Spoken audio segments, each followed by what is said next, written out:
तस्वीर मीडिया की breaking news के मुताबिक इसराइल ने ईरान पर अचानक और जबरदस्त हमला कर दिया है, जिसके नतीजे में तेहरान में शदीद धमाके हुए और शहर के मुख्तलिफ इलाकों में खौफ व हरास फैल गया। ईरानी दारुल हुकूमत में हवाबाजी के सायरन बज उठे और लोग फौरी तौर पर पनाह गाहों की जानब भागे।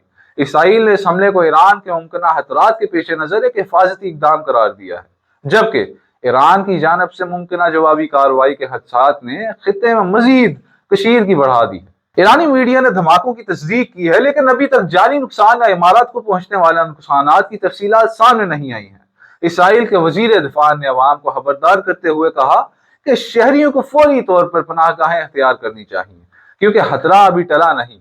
यह हमला आलमी सतह पर भी तशवीश का बाइस बना है और दुनिया की नजरें मशरिक वस्ता की जानिब मरकूज हो चुकी हैं। माहिरीन के मुताबिक इस हमले के असरात खित्ते की सियासी और फौजी सूरत हाल पर गहरे असरात मुरतब कर सकते हैं।